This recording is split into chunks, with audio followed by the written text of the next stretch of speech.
Hello everyone, welcome to my channel. आज की इस वीडियो में हम पढ़ने वाले हैं chapter number 3 of new NCERT exploration. The chapter name is tissues in action. तो ये हमारा पार्ट 3 है। Part 2 and part 1 already uploaded है, उसकी लिंक आपको डिस्क्रिप्शन बॉक्स में मिल जाएगी। तो इस सीरीज़ में हम एनसीईआरटी को लाइन बाय लाइन पढ़ रहे हैं, जिसमें पार्ट फर्स्ट में हमने इंट्रोडक्शन पढ़ा था इस चैप्टर का लाइन बाय लाइन। देन हमने पढ़ा था कि प्लांट्स और एनिमल टिश्यूज़ में क्या डिफरेंस होता है। नेक्स्ट हमने पढ़ा था प्लांट्स को ग्रो होने में कैसे टिश्यूज़ मदद करते हैं। नेक्स्ट हमने मेरिस्टेमेटिक टिश्यूज़ के बारे में पढ़ा था। फर्स्ट एपिकल मेरिस्टेम पढ़ा था। नेक्स्ट सेकेंड टाइप का मेरिस्टेम लैटरल मेरिस्टेम के बारे में पढ़ा था। देन थर्ड टाइप पढ़ा था इंटरकैलरी मेरिस्टेम के बारे में। देन पार्ट नंबर 2 में हमने पूरा परमानेंट टिश्यूज़ के बारे में पढ़ा था, उसकी लिंक भी आप डिस्क्रिप्शन बॉक्स में देख सकते हैं। परमानेंट टिश्यूज़ को भी डिटेल में हमने पढ़ा था। नेक्स्ट हमने सारे टाइप्स के टिश्यूज़ पढ़े थे, पेरेन्काइमा, कोलेनकाइमा, स्क्लेरेन्काइमा। साथ ही कंडक्टिंग टिश्यूज़ के बारे में डिटेल में पढ़ा था, जाइलम एंड फ्लोएम के बारे में, उनके डायग्राम को, पूरे डायग्राम को डिस्कस किया था। तो आज की इस वीडियो में हम पढ़ने वाले हैं एनिमल टिश्यूज़ के बारे में। तो चलिए स्टार्ट करते हैं, हमारी एनसीईआरटी क्या बोल रही है। तो अब हम पढ़ते हैं एनिमल टिश्यूज़ के बारे में। तो चलिए स्टार्ट करते हैं। सबसे पहले लिखा है like plants animal cells also group together and specialise in performing different functions. यानी कि प्लांट्स की तरह एनिमल सेल्स को भी ग्रुप, अगर एनिमल सेल का ग्रुप बना दे तो वो टिश्यूज़ बना लेते हैं, और वो पर्टिकुलर टिश्यू डिफरेंट मतलब अलग अलग टाइप के टिश्यूज़ का अलग अलग फंक्शन होता है। These groups of similar sales forms animal tissue. यानी कि सेम टाइप के सेल्स जब मिल जाते हैं तो वो क्या बना लेते हैं, एनिमल टिश्यू बना लेते हैं। Next let us perform a few simple activities. तो आप अभी बैठे बैठे भी ये सिंपल एक्टिविटी परफॉर्म करके देखना। सबसे पहले आप ब्लिंक कीजिए अपनी आइज़ को। तो आप देखेंगे कि आप क्विकली ब्लिंक कर सकते हैं हमारी आइज़ को। Then clench and open your fist. यानी कि आपकी जो मुट्ठी है उसको बंद और फिर खोल लो, बंद करके फिर खोलना, वो कहलाता है clench and open your fist. Next take a deep breath. एक डीप ब्रेथ लीजिए। नेक्स्ट टच समथिंग वार्म और कोल्ड। कोई सी भी गर्म या ठंडी चीज़ को टच करके देखिए। विच टिश्यू हेल्प्स यू मूव। यानी कि अब आपने कभी सोचा कि ऐसे कौन से टिश्यूज़ है जो आपको मूव करने में हेल्प करते हैं। Which tissue enables you to sense heat और कोल्ड। हीट और कोल्ड का सेंसेशन करने में कौन से टाइप के टिश्यूज़ हेल्प करते हैं। Which tissues allows oxygen to enter the blood. ऐसे कौन से टिश्यूज़ है जो ऑक्सीजन को ब्लड के अंदर एंटर होने देते हैं। Which tissues holds the body together so that the skin forms does not fall off। पूरी बॉडी को ऐसे कौन से टिश्यूज़ है जो होल्ड करके रखते हैं। Many such questions can be asked but the answer lies in the diversity of animal tissues। ऐसे बहुत सारे क्वेश्चंस हैं, पर उन सभी का आंसर्स जो है हमें मिलता है जब हम पढ़ते हैं एनिमल टिश्यूज़ की डाइवर्सिटी को। यानी कि different types of animal tissues जब हम पढ़ेंगे, जब हमको इन सभी के आंसर्स मिल जाएंगे। which are specially adapted to perform different functions। different types के tissues अपना different function perform करते हैं। It is interesting to understand how the structure of animal tissue suits its specific function। जो structure होता है, अलग अलग structure होते हैं tissues के, और वह सभी अलग अलग structures अपने particular function perform करते हैं। Next let us explore different kinds of animal tissues। तो अब हम different types of animal tissues के बारे में पढ़ेंगे, साथ ही उनके क्या फंक्शंस होते हैं उनके बारे में पढ़ेंगे। तो सबसे पहला टाइप का जो टिश्यू आता है एनिमल टिश्यू, जिसका नाम है एपिथेलियल टिश्यू। एपिथेलियल टिश्यू के क्या स्ट्रक्चर होते हैं और क्या फंक्शन होता है उसको हम जानेंगे। नेक्स्ट लिखा है epithelial tissue forms the outer covering of the body. तो ये बहुत इंपॉर्टेंट लाइन यहाँ लिखी है कि जो आउटर कवरिंग है बॉडी की, यानी कि जो स्किन होती है वो किससे मिलके बनी है, एपिथेलियल टिश्यू से मिलके बनी है। साथ ही जो लाइनिंग होती है इंटरनल ऑर्गन्स की, वहाँ पे भी ये टिश्यूज़ पाए जाते हैं, जैसे कि mouth, lungs, blood vessels, intestine, ये सारी जगहों पर एपिथेलियल टिश्यूज़ होते हैं। It is compose of closely packed cells with a little space between them. यानी कि इनमें जो सेल्स पाए जाते हैं उनके बीच में कोई बहुत कम इंटरसेलुलर स्पेस प्रेजेंट होती है। देखो जैसे कि ये मान लो कि ये इसका स्ट्रक्चर है, एक छोटा सा स्ट्रक्चर बनाते हैं हम एपिथेलियल टिश्यू का। तो यहाँ पे जो सेल्स प्रेजेंट होते हैं वो बहुत ज़्यादा क्लोजली पैक्ड होते हैं, यानी कि इनके बीच में स्पेस बहुत कम प्रेजेंट है। यहाँ पे आप देख सकते हैं जो लिटिल स्पेस यहाँ पे देख सकते हैं आप। तो इस तरीके से सेल्स जो हैं ये क्या है, सेल्स है, ये सेल्स में बहुत लिटिल स्पेस होती है उनके बीच में। ये स्ट्रक्चर क्या करते हैं, एंट्री ऑफ जर्म्स से प्रिवेंट करते हैं, यानी कि हमारी बॉडी में जर्म्स एंटर ना हो पाए उससे ये बचाते हैं। साथ ही हमारी बॉडी के अंदर का जो पानी है वो बाहर ना निकल पाए उसको भी ये रिड्यूस करते हैं, वाटर लॉस से भी ये बचाते हैं। Which also helps in absorption. इनका और क्या काम होता है, एपिथेलियल टिश्यू का अब्जॉर्प्शन करवाते हैं, सिक्रीशन करवाते हैं, साथ ही सब्सटेंसेस को मूव करने में ये हेल्प करते हैं। Different types of epithelial tissues होते हैं जिनके स्ट्रक्चर पर उनका फंक्शन डिपेंड करता है। तो उन सभी टाइप्स के एपिथेलियल टिश्यू को आज की वीडियो में हम पढ़ेंगे। तो ये जो पूरी टेबल आप देख सकते हैं, टेबल 3.2, वहाँ पे उसमें सारे टाइप्स ऑफ एपिथेलियल टिश्यू के बारे में बताया है, उनका फंक्शंस, स्ट्रक्चर और वो कहाँ पे लोकेटेड होते हैं बॉडी में उसके बारे में बताया है। और ये जो फिगर है, फिगर 3.11, यहाँ पे सारे टाइप्स के जो एपिथेलियल टिश्यूज़ हैं उनके स्ट्रक्चर को समझाया है, स्ट्रक्चर को बताया है। तो डिफरेंट टाइप्स के टिश्यूज़ होते हैं। देखो, सबसे पहले टाइप का जो एपिथेलियल टिश्यू होता है वो होता है squamous epithelium. Next is stratified squamous epithelium. Next is columnar cuboidal epithelium. Next is ciliated epithelium and the last one is ciliated cuboidal epithelium. तो ये different types of epithelium tissues है। अब हम इन सभी के फंक्शंस, स्ट्रक्चर और इनकी location के बारे में जानेंगे। तो ये बहुत इंपॉर्टेंट आपकी एक टेबल दे रखी है एनसीईआरटी में, एनसीईआरटी पेज नंबर 35 पे दे रखी है। तो ये बहुत इंपॉर्टेंट है आपकी एग्ज़ाम पॉइंट ऑफ व्यू से। अगर आपने ये याद कर ली तो आपको अगर इस टॉपिक से रिलेटेड कोई भी क्वेश्चन आएगा तो वो आप आसानी से लिख पाएंगे एग्ज़ाम में। तो चलिए फंक्शंस की बात करते हैं। तो सबसे पहला है स्क्वैमस एपिथेलियम। स्क्वैमस एपिथेलियम का मेन फंक्शन होता है एक्सचेंज करना, यानी कि लिक्विड्स और गैसेस का डिफ्यूजन करने में ये मदद करते हैं। अब ये सिंगल लेयर ऑफ थिन और फ्लैट सेल से मिलके बने हैं। इसका स्ट्रक्चर ऐसा होता है, देखो यहाँ पे आप सिंगल लेयर ऑफ सेल देख सकते हैं, ये पूरी एक लेयर है, और यहाँ पे फ्लैटेंड सेल आप देख सकते हैं। तो इस तरह का स्ट्रक्चर होता है स्क्वैमस एपिथेलियम का। अब ये कहाँ पे प्रेजेंट होते हैं हमारी बॉडी में, तो ये जो लाइनिंग होती है टिश्यूज़ की, यानी कि ब्लड वेसल्स और लंग्स की जो लाइनिंग होती है वहाँ पे ये पाए जाते हैं। नेक्स्ट टाइप का एपिथेलियम है स्ट्रेटिफाइड स्क्वैमस एपिथेलियम। इसका काम होता है प्रोटेक्शन करना। ये जो भी टिश्यूज़, अंडरलाइंग टिश्यूज़ होते हैं उनसे ये प्रोटेक्ट करता है, यानी कि मैकेनिकल इंजरी से बचाता है, फ्रिक्शन से बचाता है, साथ ही माइक्रोब्स की एंट्री ये नहीं होने देता है। तो ये इसमें जो होता है बहुत सारी लेयर्स होती है सेल की, और जो आउटर सेल्स है वो क्या होते हैं, फ्लैट और टाइटली पैक्ड होते हैं। देखो जैसे कि यहाँ पे आप बहुत सारी लेयर्स देख सकते हैं, 1 2 3 4 एंड बहुत सारी लेयर्स है। तो ये बहुत सारी लेयर्स ऑफ सेल से मिलके बना होता है, और इसके जो आउटर सेल्स है वो होते हैं फ्लैट, यानी कि बिल्कुल सीधे सीधे होते हैं ये, ठीक है। तो ये इस तरह का स्ट्रक्चर होता है स्ट्रेटिफाइड स्क्वैमस एपिथेलियम का। अब ये कहाँ पाए जाते हैं, तो ये पाए जाते हैं स्किन, माउथ और ईसोफेगस की लाइनिंग में ये पाए जाते हैं। नेक्स्ट टाइप का टिश्यू है कॉलमनर और क्यूबॉइडल एपिथेलियम। तो इन टिश्यूज़ का काम होता है सिक्रीशन करना। तो ये क्या करते हैं, प्रोड्यूस भी करते हैं, यानी कि बनाते भी हैं सिक्रीशंस को, साथ ही सिक्रीट भी करते हैं, प्रोड्यूस और सिक्रीट करते हैं सब्सटेंसेस का, जैसे कि mucus, enzymes, hormones, sweat, saliva, इन सभी को ये सिक्रीट करते हैं। अब ये इनमें जो सेल्स होते हैं वो स्पेशलाइज्ड होते हैं कि वो खुद सब्सटेंसेस बनाते भी हैं, साथ ही रिलीज़ भी करते हैं। तो इस तरह के टिश्यू को बोला जाता है क्यूबॉइडल और कॉलमनर एपिथेलियम। इनकी लोकेशन की अगर हम बात करें तो ये प्रेजेंट होते हैं सलाइवरी ग्लैंड में, जो कि सलाइवा रिलीज़ करते हैं। नेक्स्ट स्वेट ग्लैंड्स, जो कि स्वेट रिलीज़ करते हैं। नेक्स्ट स्टमक लाइनिंग, देखो जैसे कि ये हमारा स्टमक है, तो जो स्टमक की लाइनिंग है यहाँ पे म्यूकस प्रेजेंट होता है, जो कि HCl से प्रोटेक्ट करता है स्टमक को।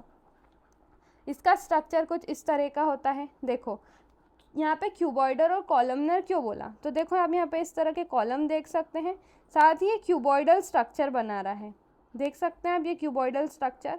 इस कारण से इसका नाम रखा गया क्यूबॉइडल और कॉलमनर एपिथेलियल, ठीक है। अब नेक्स्ट टाइप का टिश्यू है जो कि है सिलिएटेड एपिथेलियम। सिलिएटेड एपिथेलियम का फंक्शन होता है सेंस करना, स्मेल सेंस करना, टेस्ट, साउंड, बैलेंस, ये सारी चीज़ों में ये हेल्प करता है। अब इसमें स्पेशलाइज रिसेप्टर सेल्स प्रेजेंट होते हैं, जिनमें क्या हेयर्स प्रेजेंट होता है। हेयर जिसको क्या बोलते हैं, सीलिया बोलते हैं, जो कि मूवमेंट में मदद करता है। ये पाए जाते हैं नॉस्ट्रिल्स, टेस्ट बर्ड्स और इनर ईयर में। ये इस तरह का स्ट्रक्चर होता है सीलिएटेड एपिथेलियम का। यहाँ पे आप हेयर लाइक प्रोजेक्शंस देख सकते हैं। तो जैसे अगर हम बात करें हमारी नोज़ की, तो नोज़ में जो हेयर्स प्रेजेंट होते हैं वो क्या करते हैं, जर्म्स को हमारे अंदर बॉडी में एंटर होने से बचाते हैं। यानी कि ये हेयर्स जो है एक तरह से प्रोटेक्शन का काम कर रहे हैं, बैरियर का काम कर रहे हैं, ताकि कोई भी जर्म और माइक्रोब हमारी बॉडी में एंटर ना कर सके। तो ये हमारी नोज़ में प्रेजेंट होते हैं, ठीक है। और इनका फंक्शन होता है मूवमेंट करवाना, ठीक है। ये मूवमेंट में हेल्प करते हैं, किसी भी सब्सटेंसेस को आगे बढ़ाने में मदद करते हैं। इनर ईयर में ये प्रेजेंट होते हैं, टेस्ट बर्ड्स में ये प्रेजेंट होते हैं। अब नेक्स्ट टाइप का जो टिश्यू है वो है सीलिएटेड क्यूबॉइडल। पहले हमने क्यूबॉइडल पढ़ा, फिर सीलिएटेड पढ़ा, अब ये इसका कॉम्बिनेशन है सीलिएटेड क्यूबॉइडल।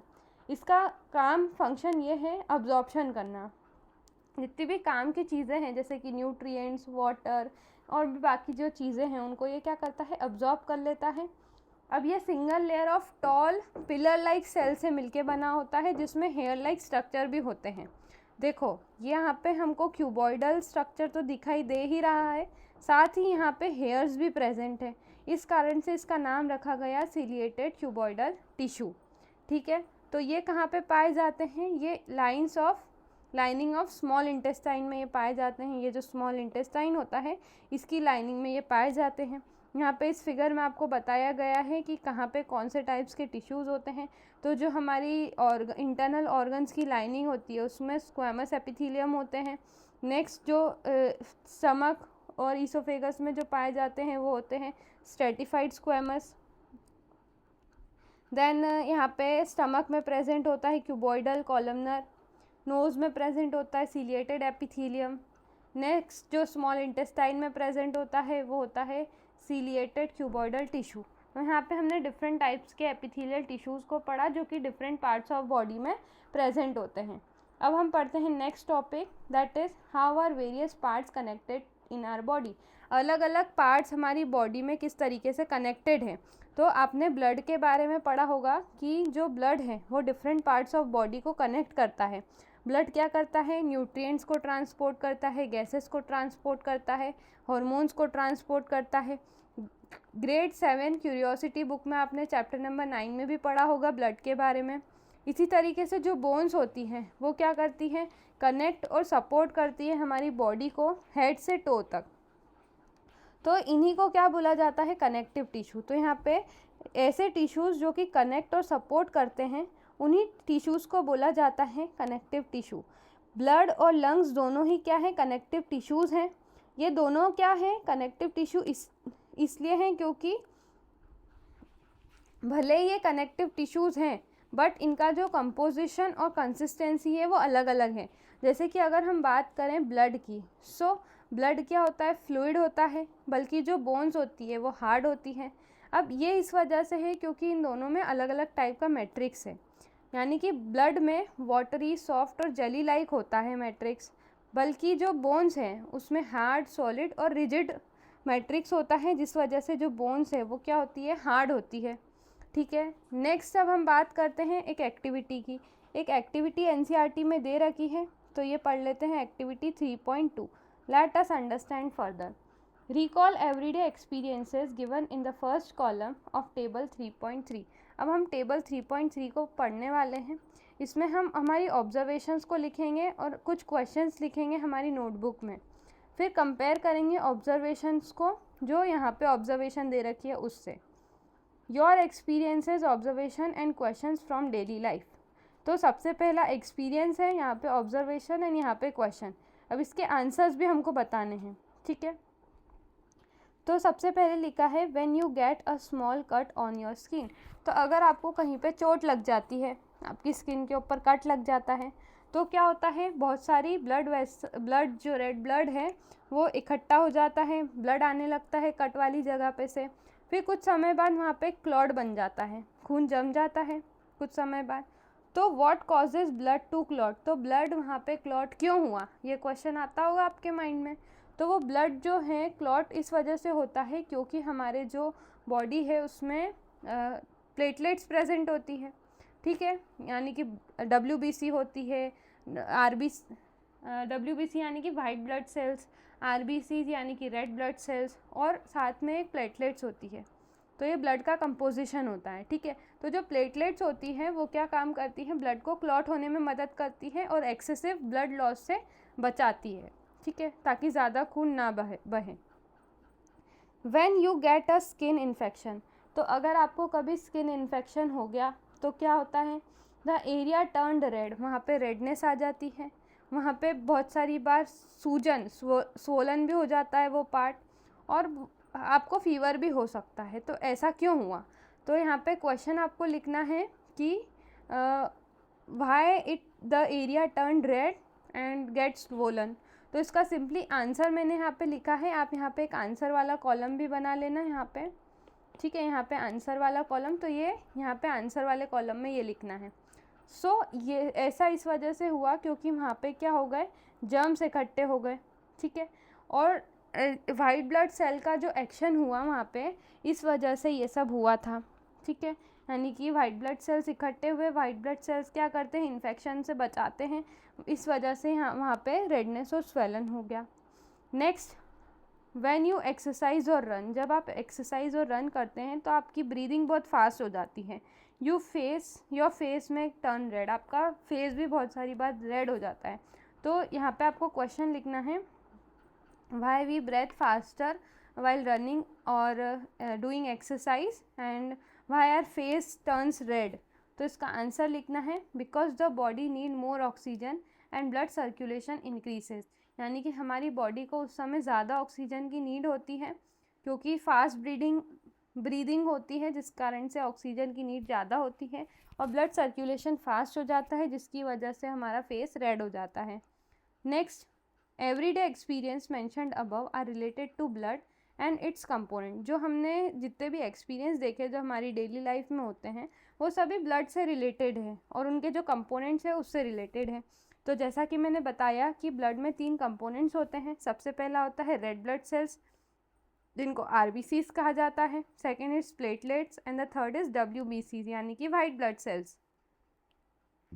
अब इन सभी के क्या फंक्शंस होते हैं, तो जो रेड ब्लड सेल्स है वो क्या है, हमारा जो ब्लड का कलर है वो रेड क्यों होता है, क्योंकि उसमें हीमोग्लोबिन प्रेजेंट होता है। हीमोग्लोबिन एक आयरन रिच प्रोटीन होता है जो कि रेड कलर देता है ब्लड को। अब RBCs की खास बात यह है कि वो सिर्फ 4 महीने तक ही ज़िंदा रह सकते हैं RBC के सेल्स, और वो रेगुलरली रिप्लेस्ड होते हैं, यानी कि रेगुलरली नए सेल्स बनते हैं और पुराने सेल्स क्या हो जाते हैं, डेड हो जाते हैं, ठीक है। नेक्स्ट, प्लेटलेट्स क्या करते हैं, ब्लड क्लॉटिंग में मदद करते हैं। जब भी किसी पार्ट पे इंजरी हो जाती है, ब्लड लॉस होने लगता है बॉडी से, तो वहाँ पे ब्लड क्लॉटिंग होना ज़रूरी है, क्योंकि अगर ब्लड क्लॉट नहीं होगा तो बहुत सारा खून बह जाएगा हमारी बॉडी से, जो कि बहुत हार्मफुल हो सकता है। तो ब्लड क्लॉटिंग करने का काम कौन करता है, प्लेटलेट्स करते हैं। नेक्स्ट, ड्यूरिंग एक्सरसाइज और running muscles need more oxygen, so breathing becomes faster and blood circulation increases and face appears red. तो यहाँ पे इसका आंसर लिखा हुआ है इस वाले पार्ट का। तो यहाँ पे जब हम हैवी एक्सरसाइज और रनिंग करते हैं तो हमारी मसल्स को जो है ज़्यादा ऑक्सीजन की नीड होती है, तो जिस वजह से हमारी ब्रीदिंग फास्ट हो जाती है और ब्लड फ्लो जो है बढ़ जाता है। ब्लड फ्लो बढ़ने की वजह से क्या होता है, फेस रेड दिखने लगता है। नेक्स्ट लिखा है WBCs के बारे में। तो WBCs क्या करते हैं, कहाँ पे कलेक्ट हो जाते हैं, इन्फेक्टेड साइट पे कलेक्ट हो जाते हैं, जिसके कारण क्या होता है, पस फॉर्मेशन हो जाता है और इन्फ्लेमेशन हो जाता है। इन्फ्लेमेशन मतलब जो रेडनेस और स्वेलिंग हो जाती है, और possible pus formation at the infected area, इसी को इन्फ्लेमेशन कहा जाता है। तो ऐसा इसलिए होता है क्योंकि वहाँ पे क्या हो जाती है, इन्फेक्टेड एरिया पे जहाँ पर भी इन्फेक्शन हुआ है स्किन पे, वहाँ पे WBCs इकट्ठी हो जाती हैं। तो ये काम होता है WBCs का। तो यहाँ पे आप देख सकते हैं कंपोनेंट्स ऑफ ब्लड के बारे में। अगर हम ब्लड लें तो उसमें जो है प्लाज्मा होता है 55% उसके टोटल वॉल्यूम का प्लाज्मा 55 होता है %। नेक्स्ट, टोटल वॉल्यूम का 45% होते हैं फॉर्म्ड एलिमेंट्स। अब फॉर्म्ड एलिमेंट्स क्या होते हैं, फॉर्म इतने वाले पार्ट की अगर हम बात करें तो इसमें 3 चीज़ें आती है 45% में, WBCs, प्लेटलेट्स एंड आरबीसीज, ये सभी और प्लाज्मा मिलकर के क्या बनाते हैं, पूरा ब्लड बनाते हैं। नेक्स्ट अब हम देखते हैं आगे, यहाँ पे टाइप्स ऑफ बोन्स के बारे में दिया है and arrangement of tissues at the joints, इसके बारे में अब हम जानेंगे नेक्स्ट पेज पर। Now function of other connective tissues experience through different action. अब हम एक एक्टिविटी परफॉर्म करते हैं। सबसे पहले perform the action given in table 3.4।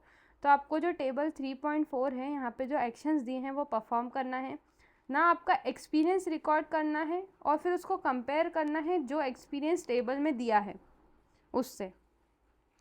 फिर आपको फंक्शंस को स्टडी करना है और अलग अलग टाइप के कनेक्टिव टिश्यूज़ को आइडेंटिफाई करना है। तो ये बहुत इंटरेस्टिंग है ये टेबल, जिसमें आपको एक्शन बताया है। सबसे पहले आपको एक्शन करना है टच योर एल्बो जेंटली, आपकी जो एल्बोज़ हैं उसको आपको जेंटली टच करना है।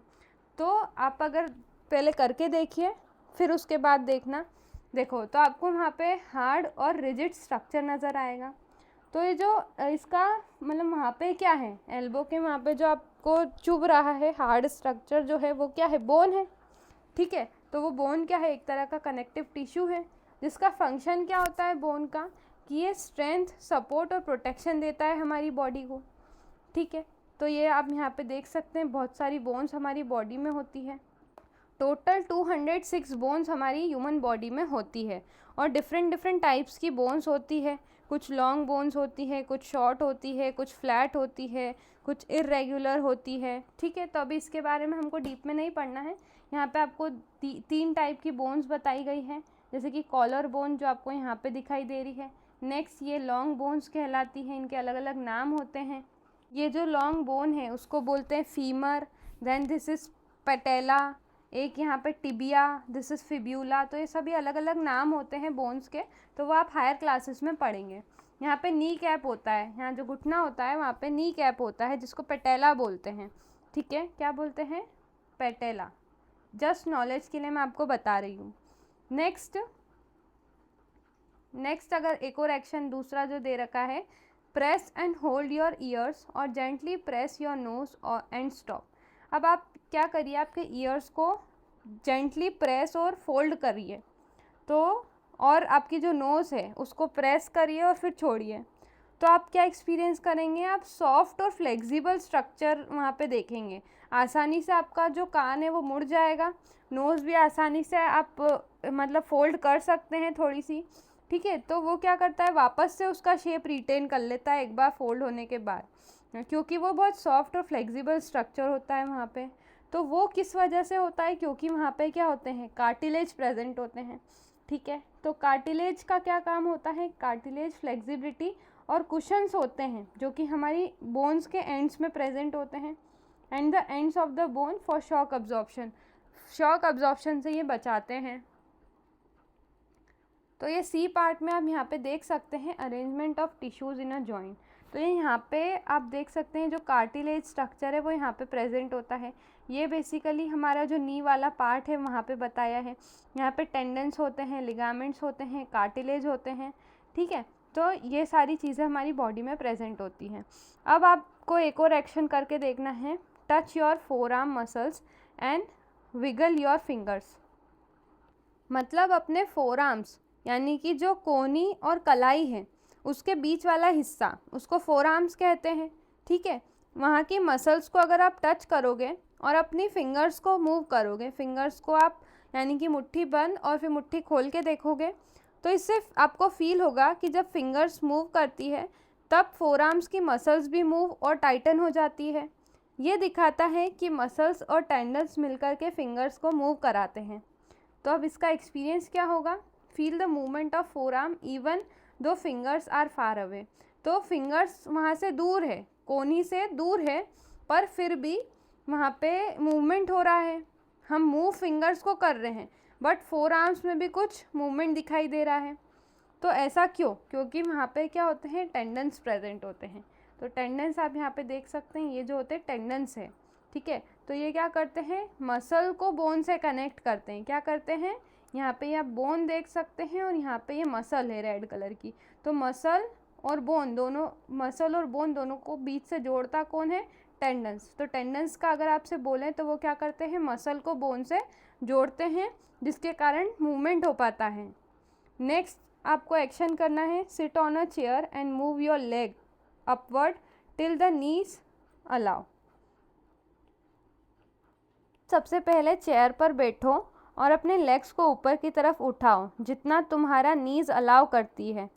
इस एक्टिविटी से पता चलता है कि नीज जॉइंट्स के एक लिमिटेड डायरेक्शन तक ही मूवमेंट अलाउ करती है। नीज एक हिंज जॉइंट होता है, नीज में एक हिंज जॉइंट होता है जो मेनली सिर्फ आगे पीछे मूवमेंट करने देता है, ज़्यादा घूमने नहीं देता है। ठीक है, तो यहाँ पे एक्सपीरियंस क्या होगा, the joints does not go beyond a limit, एक लिमिट के आगे जॉइंट्स नहीं मूव कर पाएंगे। तो ये किस वजह से हुआ, क्योंकि वहाँ पे लिगामेंट्स थे। ये यहाँ पे आप देख सकते हैं लिगामेंट्स। अब लिगामेंट्स क्या करते हैं, बोन टू बोन कनेक्ट होते हैं। देखो ये बोन है, ये भी बोन है, तो ये बोन से बोन को जो कनेक्ट कर रहा है वो है लिगामेंट। ठीक है, तो लिगामेंट क्या करते हैं, बोन को बोन से कनेक्ट करते हैं, साथ ही स्टेबिलिटी प्रोवाइड करते हैं और एक लिमिटेड मूवमेंट ये करवा पाते हैं, और ये हेल्प करते हैं डिसलोकेशन में। ठीक है, तो ये सारे फंक्शंस थे इसके। हमने डिफरेंट एक्शंस परफॉर्म करे, उसका एक्सपीरियंस देखा, वहाँ पे कौन सा कनेक्टिव टिश्यू है वो देखा और उनके फंक्शंस देखे। तो 4 टाइप के कनेक्टिव टिश्यूज़ होते हैं। सबसे पहला bone, cartilage, tendons and ligaments. इन सभी के फंक्शंस को हमने देखा और हमारी डेली लाइफ में एक्टिविटी करके उनको समझा। Now bones have a rigid matrix containing calcium and phosphorus component. जो बोन है उसमें एक रिजिड मैट्रिक्स होता है जो कि काय से मिलके बना होता है। बोन्स किससे मिलके बनी होती है, कैल्शियम और फॉस्फोरस कंपोनेंट से मिलके बनी होती है, जो कि स्ट्रेंथ और रिजिडिटी प्रोवाइड करती है बोन्स को। वहीं जो कार्टिलेज है वो सॉफ्ट और जेली लाइक मैट्रिक्स से बना होता है, जो कि फ्लेक्सिबिलिटी और कुशनिंग प्रोवाइड करता है। कुशन जैसा स्ट्रक्चर होता है ये, जो कि हमने हमारे ईयर्स में देखा था। कार्टिलेज कितना सॉफ्ट होता है, आसानी से मुड़ जाता है, फोल्ड हो जाता है। और भी दूसरे कनेक्टिव टिश्यू के बारे में हमने जाना, जैसे कि टेंडन्स और लिगामेंट्स। टेंडन क्या करते हैं, मसल को बोन से जोड़ते हैं, वहीं लिगामेंट्स जो होते हैं वो बोन टू बोन जुड़ते हैं, बोन को बोन से जोड़ते हैं, और ये एक्सेसिव मूवमेंट को प्रिवेंट करते हैं। अब नेक्स्ट टॉपिक है, can we control movement in our body. क्या हम हमारी बॉडी के मूवमेंट को कंट्रोल कर सकते हैं? तो चलिए रीड करते हैं। Some movements are under our conscious control such as running, writing और lifting object. These are called voluntary movements. देखो कुछ मूवमेंट्स होते हैं जो हमारे कंट्रोल में होते हैं, जैसे कि रनिंग करना। हम चाहेंगे तो हम रनिंग करेंगे, नहीं चाहेंगे तो हम रनिंग नहीं करेंगे। अगर हमें लिखना है तो हम लिखेंगे, अगर हमको किसी ऑब्जेक्ट को उठाना है तो उठाएंगे, नहीं उठाना है तो नहीं उठाएंगे। तो ये सभी हमारे कंट्रोल में है, और ऐसे मूवमेंट्स जो हमारे कंट्रोल में होते हैं उनको बोला जाता है voluntary movement and are carried out by skeletal muscles. तो देखो वॉलेंट्री मूवमेंट कौन करवाते हैं, वॉलेंट्री मूवमेंट करवाते हैं स्केलेटल मसल्स। ठीक है, यानी कि जहाँ जहाँ पे भी स्केलेटल मसल्स प्रेजेंट है वहाँ पे वॉलेंट्री मूवमेंट पॉसिबल हो पाएगा। ठीक है, और ये स्केलेटल मसल्स किससे अटैच्ड होते हैं, हमारा जो स्केलेटन सिस्टम है पूरा, बोन्स वाला जो सिस्टम है उससे ये कनेक्टेड होते हैं skeletal muscles. Now they are made up of bundles of long cylindrical cells. अब ये बनते कैसे हैं स्केलेटल मसल्स, यहाँ पे लॉन्ग बंडल्स होता है सिलिंड्रिकल सेल्स का, जिनको बोलते हैं मसल फाइबर्स, जो कि अनब्रांच्ड होते हैं, मल्टी न्यूक्लिएट होते हैं, यानी कि उनके पास बहुत सारे न्यूक्लियस होते हैं, साथ ही स्ट्राइटेड होते हैं। स्ट्राइटेड का मतलब कि वहाँ पे लाइट और डार्क कलर के बैंड्स प्रेजेंट होते हैं।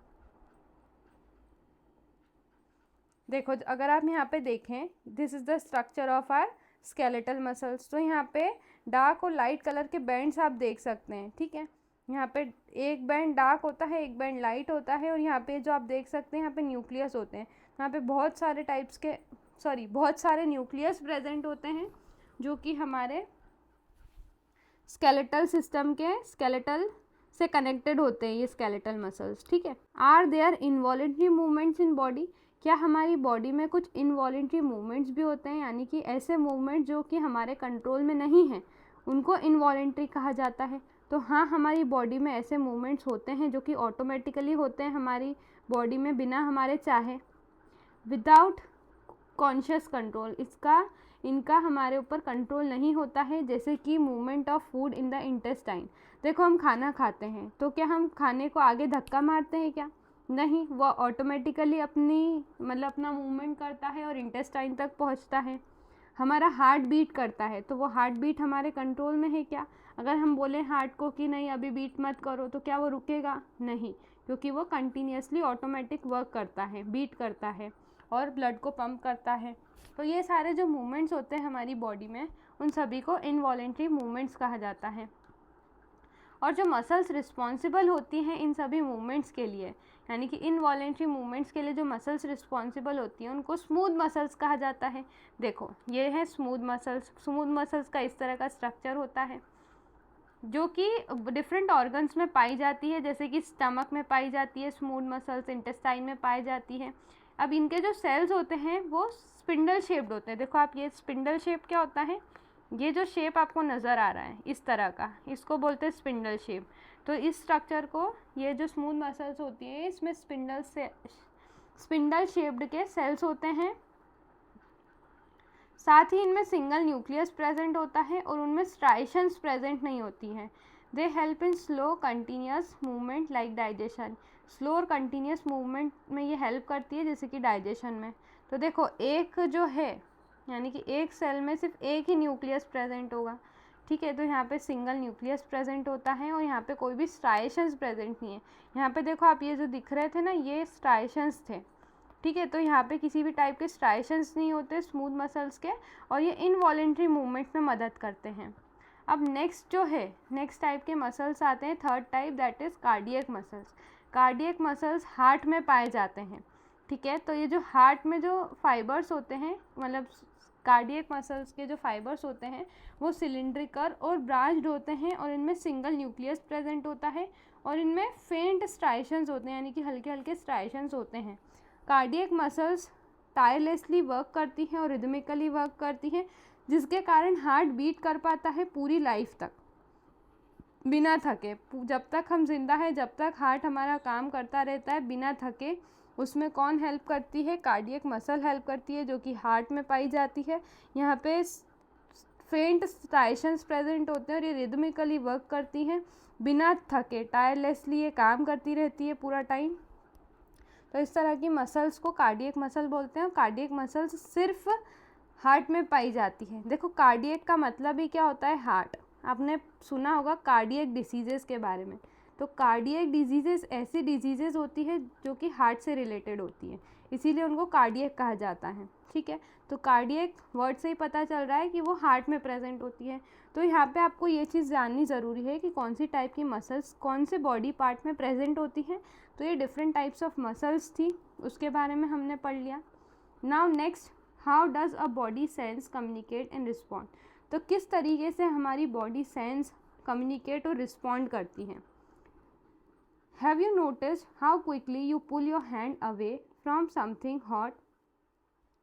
मतलब क्या आपने कभी सोचा, नोटिस किया कि अगर हम किसी गर्म चीज़ को हाथ लगाते हैं तो एकदम से हमारा हाथ पीछे हो जाता है।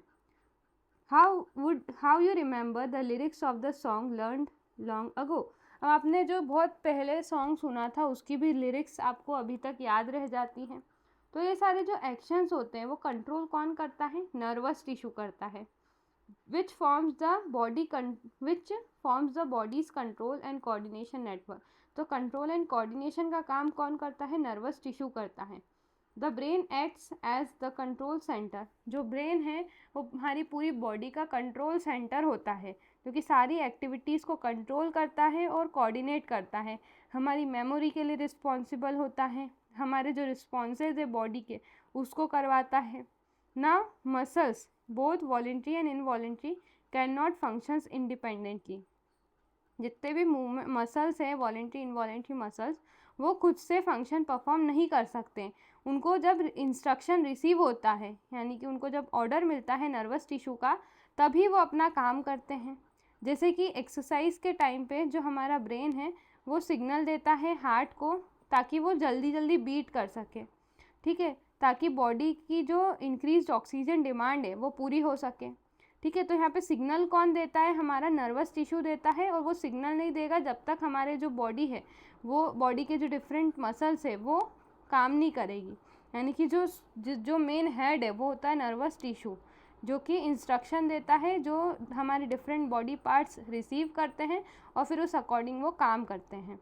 Now cells of nervous tissues are called neurons. अब नर्वस टिश्यू में जो सेल्स होते हैं यानी कि ग्रुप ऑफ न्यूरॉन्स मिलकर के क्या बनाते हैं, नर्वस टिश्यू बनाते हैं। तो अगर हम एक सिंगल न्यूरॉन की बात करें तो ये एक सिंगल न्यूरॉन का स्ट्रक्चर होता है।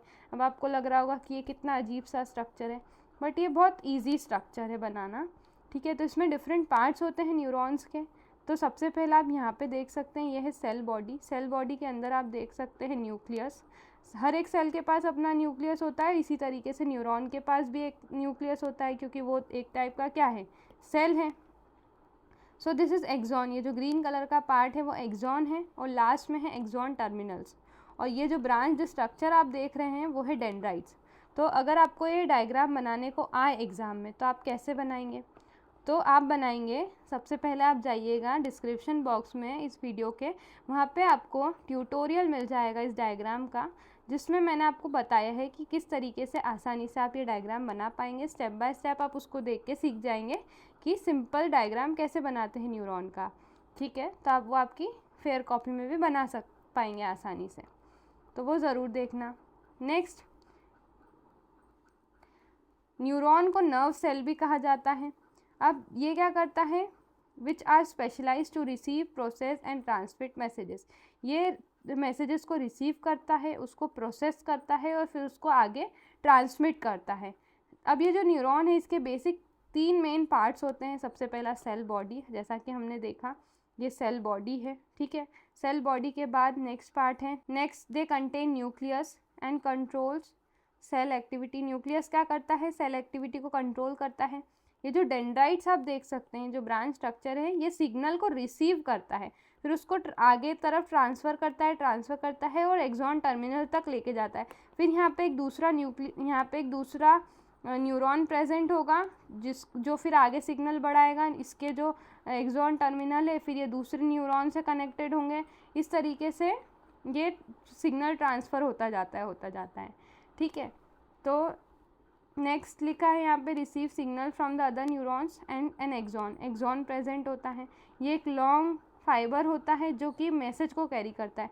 देखो, मैसेज रिसीव करा डेंड्राइट्स ने, फिर आगे बढ़ा, एक्सॉन ने इसको ट्रांसफ़र करा, देन एक्सॉन टर्मिनल तक ये मैसेज ट्रांसमिट होता है और फिर दूसरा जो न्यूरॉन है उस तक ये पहुंचता है। फिर इस तरीके से ये ट्रांसफ़र होता जाता है, यानी कि एक लॉन्ग चेन होती है ये न्यूरॉन्स की, जो कि मैसेजेस को ट्रांसमिट करने में मदद करती है और एक जगह से दूसरी जगह तक सिग्नल जा पाता है। तो ये हमने बात कर ली यहाँ पे नर्वस टिश्यू के बारे में, न्यूरॉन के बारे में जाना। अब हम पढ़ते हैं मस्क्यूलोस्केलेटल सिस्टम। मस्क्यूलोस्केलेटल सिस्टम, देखो नाम से ही पता चल रहा है, मस्क्यूलो यानी कि मसल्स की बात हो रही है। नेक्स्ट स्केलेटल, स्केलेटन यानी कि बोन्स की बात हो रही है। तो यहाँ पे मसल्स और बोन्स दोनों का कंबाइंड स्ट्रक्चर जब हम पढ़ते हैं उसको बोलते हैं मस्क्यूलोस्केलेटल सिस्टम। जैसा कि आप इस फिगर में भी देख सकते हैं, यहाँ पे आप ये रेड कलर से देख रहे हैं वो मसल्स है, और ये जो आपको क्रीम कलर की दिखाई दे रही है वो क्या है, बोन्स है, ठीक है। साथ ही यहाँ पे आपको कुछ जॉइंट्स भी देख सकते हैं, कार्टिलेज बताया है, टेंडन्स बताए गए हैं, लिगामेंट्स बताए गए हैं। तो ये पूरा मस्क्यूलोस्केलेटल सिस्टम होता है ह्यूमन बॉडी का। अब मस्क्यूलोस्केलेटल सिस्टम के बारे में जान लेते हैं। So the musculoskeletal system is made up of bones, muscles, joints, cartilage, tendons and ligaments. इन सभी से मिलके ये पूरा सिस्टम बना होता है। ये सिस्टम हेल्प करता है हमको सीधा खड़े रहने में, यानी कि हम स्ट्रेट जो खड़े हो पाते हैं, स्टैंड अपराइट जो हो पाता है वो ये सिस्टम की वजह से हो पाता है। जो हम मूव कर पाते हैं उसके लिए ये सिस्टम रिस्पॉन्सिबल है। हमारे पोस्चर को मेंटेन करने में ये मदद करता है। साथ ही हमारे जो अंदर के डेलिकेट ऑर्गन्स हैं जैसे कि हार्ट, लंग्स, इन सभी को ये प्रोटेक्शन देता है। दस musculoskeletal system functions under the control of nervous system. अब नर्वस सिस्टम के अंडर ये कंट्रोल करता है, यानी कि नर्वस सिस्टम इंस्ट्रक्शन देता है, मस्कुलर सिस्टम उसको रिसीव करता है और उस अकॉर्डिंग वो काम करता है। Muscles pull on bones to provide movement. Muscles bone को पुल करते हैं जिसके कारण मूवमेंट होता है। They are attach to bones by strong flexible bands called tendons. तो मसल्स जो बोन से कनेक्टेड होती है तो वो टेंडन्स की वजह से वो कनेक्टेड होती है, जो कि स्ट्रॉन्ग और फ्लेक्सिबल बैंड्स होते हैं जिनको टेंडन्स कहा जाता है, जो कि आप फिगर में आप देख सकते हैं, टेंडन्स यहाँ पे बताई गई है। When a muscle contract the tendons transmits this force to the bones, यानी कि जब मसल्स कॉन्ट्रैक्ट होती हैं तो टेंडन्स जो है एक फोर्स ट्रांसमिट करता है बोन्स की तरफ, जिसके कारण जो है मूवमेंट हो पाता है जॉइंट से। यानी कि जो आप आपके हाथ को ऐसा पूरा खोल लो और फिर उसको नीज के यहाँ से बेंड करो, तो ये जो मूवमेंट हो पा रहा है वो किस वजह से हो पा रहा है? टेंडन्स, बोन्स, इन सभी की वजह से ये हो पा रहा है। तो क्या कभी आपने सोचा कि how much our body weight comes from bone? तो हमारी जो बोन्स है उसका पूरा कितना वेट होता है हमारी बॉडी में।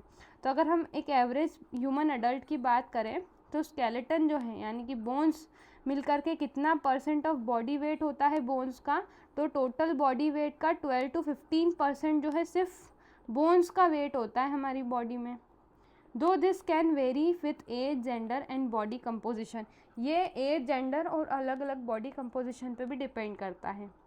ठीक है, नेक्स्ट पेज पे क्या लिखा है? एक एक्टिविटी दी गई है पेज नंबर 39 पे, that is let us investigate. तो what % of total body weight comes from bones and muscles? तो बोन्स और मसल्स का कितना बॉडी वेट होता है? तो इसके लिए सबसे पहले step on a weighing scale and record your total body wait. सबसे पहले आपको एक वेइंग मशीन लेनी है जो बॉडी वेट वाली होती है, उस पर खड़े होना है, फिर अपना जो बॉडी वेट है उसको रिकॉर्ड करना है। नाउ यूज़ ऑनलाइन रेफरेंसेस और health sources to find average bone and muscle mass percentage for the age, gender and an Indian body type.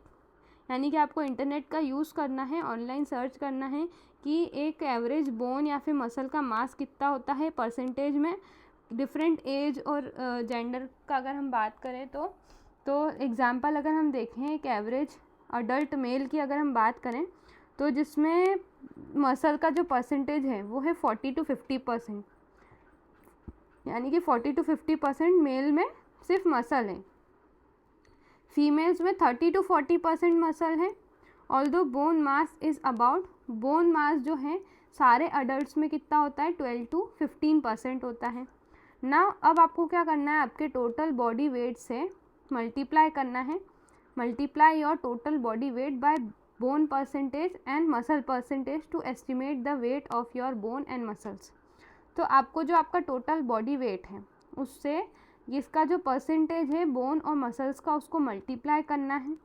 ठीक है, फिर मल्टीप्लाई करने पे आपको आपका एक वो निकालना है कि टोटल आपका बोन का वेट कितना है और मसल का वेट कितना है। फिर उसको टोटल बॉडी वेट से कंपेयर करके देखना है। Compare your findings with your classmates and calculate the class average.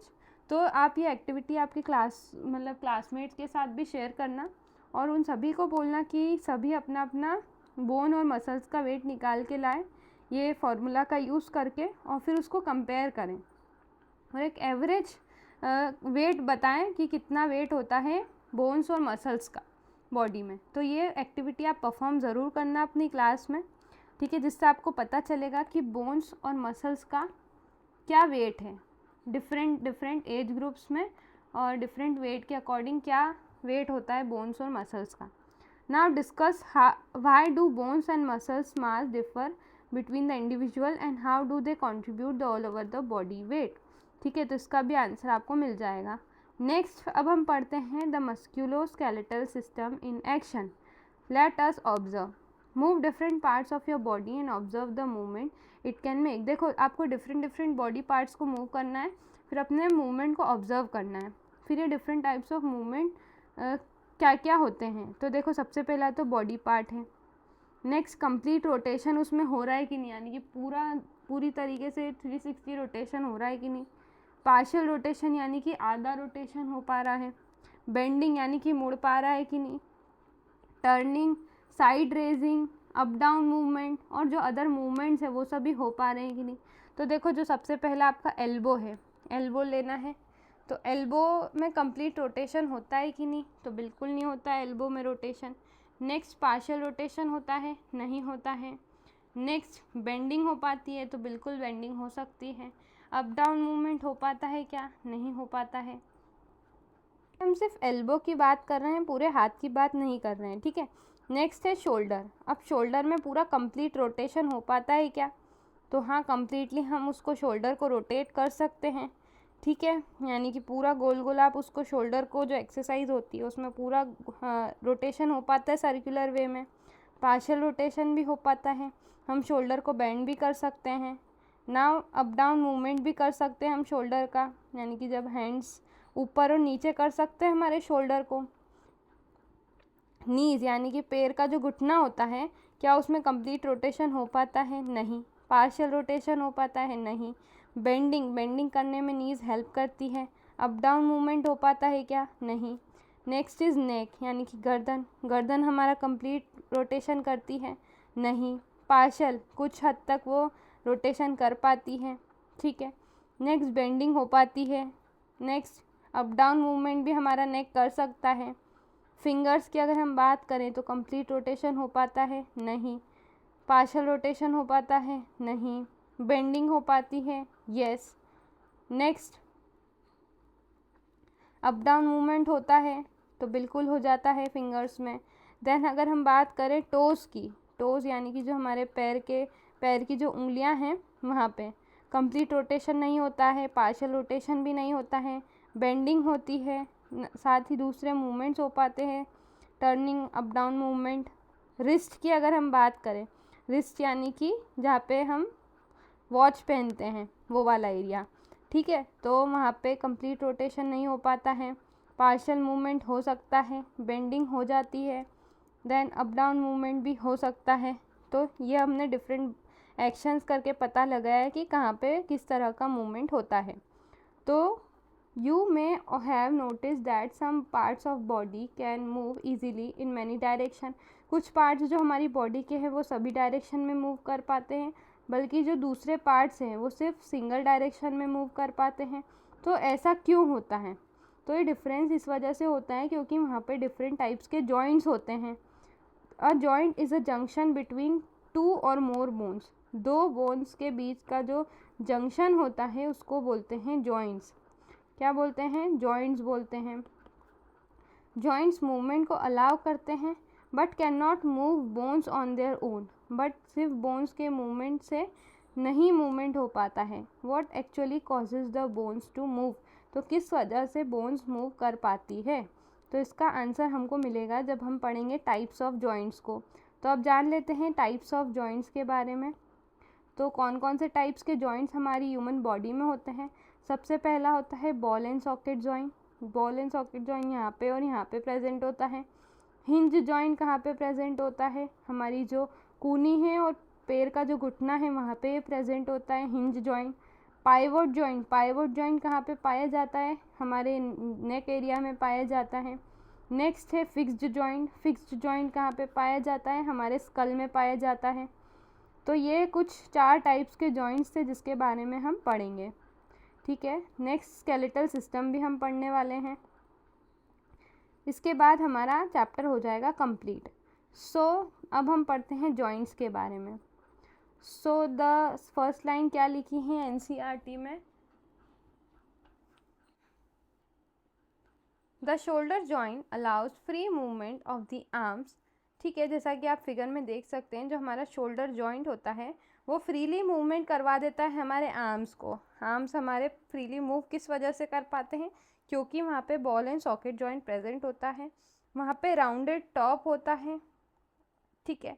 Rounded top of the upper arm bone fits into the shallow hollow of the shoulder bone forms the ball and socket joint. देखो, ball and socket joint इसको क्यों बोला है? ये है ball, ठीक है, तो ये बॉल जो है इस तरह के सॉकेट में फिट है जिसके कारण से जो पूरा रोटेशन है वो हो पाता है, ठीक है। तो इस तरह का जो स्ट्रक्चर है वो प्रेजेंट होता है, इसीलिए इसका नाम बॉल एंड सॉकेट जॉइंट रखा गया, जो कि इजीली फ्रीली मूवमेंट करवा पाता है। Together with the collar bone shoulder forms the shoulder girdle which connects the arm to the skeleton. तो देखो, कॉलर बोन्स और जो शोल्डर के वहाँ पे जो शोल्डर गर्डल है, ये आप देख सकते हैं यहाँ पे जो शोल्डर गर्डल है वो क्या करती है? आर्म्स को कनेक्ट करती है स्केलेटन से। देख सकते हैं आप, ये पूरा स्केलेटल सिस्टम है, इससे ये यहाँ पे इसको कनेक्ट करती है। Next, this joints allows forward, backward, sideways and circular movement. तो आगे पीछे, साइडवेज, बैकवर्ड, सर्कुलर मूवमेंट में ये मदद करते हैं। ठीक है, यानी कि ये इस तरह के मूवमेंट्स इस वजह से पॉसिबल हो पाते हैं क्योंकि वहाँ पे बॉल एंड सॉकेट जॉइंट होता है। नेक्स्ट टाइप का जॉइंट है hinge joint. Unlike the shoulders, elbow bends and straightens in one direction only like the door hinge. देखो डोर की हिंज कैसी होती है कि मतलब देखो, जैसे कि मान लो ये डोर है, तो डोर में यहाँ पे हिंज होती है जो कि डोर को ओपन और क्लोज होने में मदद करती है। यहाँ हिंज से ये डोर कनेक्टेड होता है। इसी तरीके से हमारी बॉडी में भी ये जो है ये हिंज है, ठीक है। तो यहाँ पे ये इसका मूवमेंट हो पाता है। तो जैसे आप आपके हाथ को पूरा खोलो, फिर बेंड करो एल्बोज के यहाँ से, पैर को भी हम इस तरीके से मूवमेंट कर सकते हैं। तो ये जो यहाँ पे इस तरह का जो मूवमेंट होता है ओपन एंड क्लोज, जिसमें हम कर पाते हैं डोर की तरह, इसी टाइप के जॉइंट को हिंज जॉइंट कहते हैं। The similar hinge joint is present in knees, हमारी नीज़ में प्रेजेंट होता है, ठीक है। Next, where a small bones called a knee cap protects the joint. यहाँ पे एक नी कैप होता है जिसको पैटेला बोलते हैं, जो कि प्रोटेक्ट करता है जॉइंट्स को, ठीक है। ये जॉइंट को प्रोटेक्शन का काम देता है। Next is pivot joint. Pivot joint, now try shaking your head no. आप नो बोलते हैं कि नहीं, ऐसे सिर से मना करते हैं, तो ऐसा करके देखिए। Place your hand on the back of your neck. Neck पे आप हाथ रखो और फिर ऐसे नो करो हेड से, तो आपको एक जेंटल मूवमेंट फील होगा। तो how does the neck move so far. तो इस तरीके से हमारा नेक क्यों मूव हुआ। The skull is connected to the backbone through the pivot joint. तो जो हमारा स्कल है वो हमारे बैकबोन से, यानी कि रीढ़ की हड्डी से कनेक्टेड होता है, क्योंकि वहाँ पे क्या होता है, पाइवोट जॉइंट होता है, जो कि हेड के मूवमेंट को अलाउ करता है। Move side to side like door knob turning in the its socket, ठीक है। यानी कि ये इस तरह का जो मूवमेंट होता है उसमें ये हेल्प करता है। तो ये यहाँ पे जो है रीढ़ की हड्डी को और ये हमारा जो स्कल है इसको कनेक्ट करने का काम कौन करता है, पाइवोट जॉइंट करता है। तो ये इस तरीके का स्ट्रक्चर होता है पाइवोट जॉइंट का, ठीक है। तो जो डोर नॉब होती है, डोर नॉब में जो उसका सॉकेट होता है, उस तरह का ये स्ट्रक्चर होता है, ठीक है। नेक्स्ट टाइप का जॉइंट है फिक्स्ड जॉइंट। अब फिक्स्ड जॉइंट क्या होता है, जैसे कि हमारा जो स्कल है, हमारा जो ऊपर वाला जो हेड वाला पूरा पोर्शन है जिसमें स्कल होता है, तो स्कल क्या है, फ्लैट बोन होती है जो कि एक दूसरे से जॉइंट होती है, और वो क्या करती है, बोन्स, आईज और हमारे ईयर्स को प्रोटेक्ट करती है। जो स्कल की बोन्स है वो फिक्स्ड जॉइंट से कनेक्टेड होती है, मतलब कि यहाँ पे स्कल में किसी भी टाइप का मूवमेंट नहीं होता है, ठीक है। This keeps the brain safe even when the body moves. इसी कारण से हमारा ब्रेन सेफ रह पाता है जब हमारी बॉडी मूव करती है, क्योंकि ये जो है फिक्स्ड जॉइंट पूरा फिक्स रहता है, अपनी जगह से नहीं हिलता है, जिसके कारण जो इंटरनल ऑर्गन्स है वो प्रोटेक्टेड रहते हैं, ठीक है। तो ये टाइप्स ऑफ जॉइंट्स के बारे में हमने पढ़ा। नेक्स्ट टॉपिक है स्केलेटल सिस्टम। स्केलेटल सिस्टम हमने पहले जूनियर क्लासेस में भी पढ़ा है कि स्केलेटल सिस्टम क्या होता है। तो the skeletal system consist of framework of bones. यहाँ पे बोन्स होती हैं जो कि स्ट्रेंथ और प्रोटेक्ट करती है हमारे इंटरनल ऑर्गन्स को। इसमें कौन कौन से पार्ट्स आते हैं स्केलेटल सिस्टम में, स्कल आता है, यानी कि जो हमारा हेड वाला पार्ट है, जो हेड वाली बोन है, पूरे ये वाला जो हिस्सा है ये क्या कहलाता है, स्कल कहलाता है।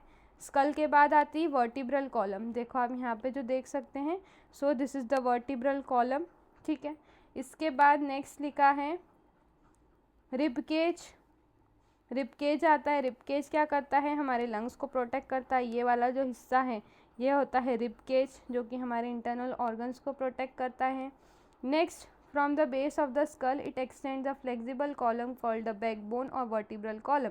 देखो जो हमारा स्कल है उसके नीचे हमने बैकबोन देखी जिसको वर्टिब्रल कॉलम बोलते हैं, जिसके अंदर क्या होती है, स्पाइन होती है, ठीक है। और बैकबोन को आसान भाषा में, हिंदी भाषा में रीढ़ की हड्डी कहा जाता है, जो कि सीरीज़ ऑफ स्मॉल बोन्स से मिलके बनी होती है। तो छोटे छोटे जो वर्टिब्रे हैं वो पूरी मिलके क्या बनाते हैं, वर्टिब्रल कॉलम बनाते हैं। देखो ये एक वर्टिब्रे, ये दूसरी वर्टिब्रे, ये तीसरी वर्टिब्रे, इस तरह से पूरी वर्टिब्रे मिलकर के पूरी क्या बनाती हैं, वर्टिब्रल कॉलम या फिर बैकबोन बनाती हैं।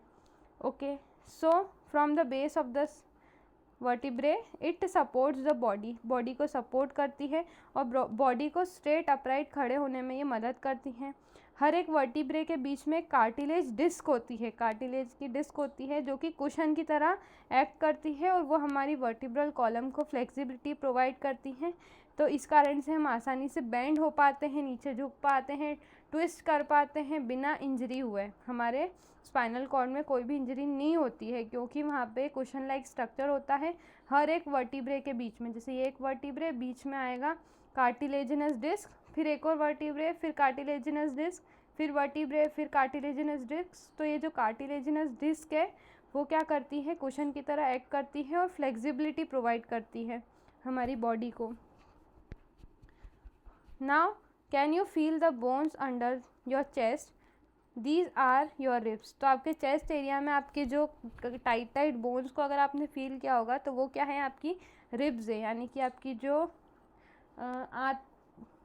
आपने फील किया होगा तो वहाँ पे टोटल कितनी रिब्स होती है, 12 पेयर्स ऑफ रिब्स होती है और वो सभी मिलके क्या बनाती हैं, रिब केज। 12 पेयर्स यानी कि टोटल 24 रिब्स होती है। Now these rib cage acts like a protective cage, protect the vital organs, जो हमारे वाइटल इंपॉर्टेंट ऑर्गन्स है उसको ये प्रोटेक्शन का काम करती है। एक केज यानी कि पिंजरे जैसा स्ट्रक्चर बना लेती है हार्ट और लंग्स के आसपास ताकि वो प्रोटेक्टेड रहें।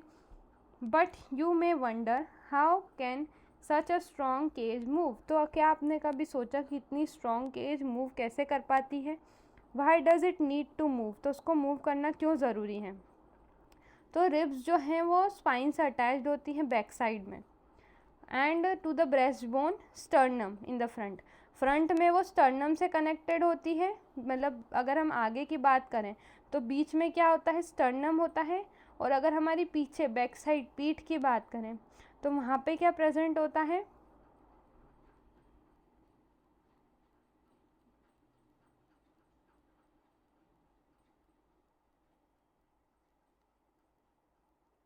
स्पाइन से वो कनेक्टेड होती है और आगे से वो स्टर्नम से कनेक्टेड होती है। They are joint by flexible cartilage, वहाँ पे भी वो जॉइंट कैसे होती है, फ्लेक्सिबल कार्टिलेज से जॉइंट होती है। ये फ्लेक्सिबिलिटी रिबकेज को अलाउ करती है ताकि वो एक्सपांड हो सके और कॉन्ट्रैक्ट हो सके। तो देखो आपको एक एक्टिविटी करनी होगी अभी। सबसे पहले आप एक डीप ब्रेथ लो, तो आप फील करेंगे कि आपकी जो रिब्स है वो थोड़ी ऊपर की तरफ, बाहर की तरफ आएगी। तो वहाँ पे क्या हो रहा है, रिब्स का मूवमेंट हो रहा है। अब सांस को जब आप छोड़ेंगे तो वापस से क्या हो रही है, रिब्स अपनी जगह पे वापस आ रही है। तो यहाँ पे रिब्स का जो मूवमेंट हो रहा है, तो यहाँ पे in this movement increases and decreases space in the chest. हमारे चेस्ट में जो स्पेस है वो इंक्रीज और डिक्रीज होती है, जिसके कारण से जो एयर है वो अंदर और बाहर जा पाती है लंग्स के। अगर रिब्स में इंजरी हो जाए उस वजह से हमारी जो ब्रीदिंग है वो पेनफुल और डिफ़िकल्ट हो जाएगी। रिब्स बहुत इंपॉर्टेंट होती हैं हमारी ब्रीदिंग के लिए, ठीक है। नाउ यहाँ पे आप एक ब्रिजिंग साइंस एंड सोसाइटी वाला जो दे रखा है, जहाँ पे आपको सूर्य नमस्कार के बारे में बताया गया है, तो ये आपको करना चाहिए। और जो एक हर साल 21 जून को इंटरनेशनल योगा डे आता है, जिस दिन हम योगा को प्रमोट करते हैं हेल्थ और वेलबींग के लिए। तो ये जो सूर्य नमस्कार के पूरे पोजेज़ हैं ये आपको ज़रूर करना चाहिए। सबसे पहली स्टेप, दूसरी, तीसरी, इस तरीके से टोटल 12 स्टेप्स होती है सूर्य नमस्कार की, जो कि आपको करना चाहिए, जिससे कि आप हेल्दी रहेंगे और आपको कोई भी बीमारी नहीं होगी। सो यहाँ पे हमारा चैप्टर होता है ख़त्म। पार्ट 1, पार्ट 2 एंड पार्ट 3, इन तीनों पार्ट को मिला करके हमारा चैप्टर बना है। तो तीनों की लिंक आपको डिस्क्रिप्शन बॉक्स में मिल जाएगी, या फिर आप प्लेलिस्ट भी देख सकते हैं। प्लेलिस्ट की लिंक भी मैं आपको दे दूँगी। तो अगर आपको ये वीडियो अच्छी लगी तो प्लीज़ चैनल को सब्सक्राइब ज़रूर करना ऐसी ही इंटरेस्टिंग वीडियोस के लिए। और अगर आपको कुछ भी डाउट है इस चैप्टर से रिलेटेड तो आप कमेंट बॉक्स में पूछ सकते हैं। नेक्स्ट, अब मैं इसमें एंड स्क्रीन में अटैच कर रही हूँ NCERT सॉल्यूशन, वो भी आप देखना ज़रूर। और पूरी प्लेलिस्ट आपको यहाँ पे स्क्रीन पे देखने को मिलेगी।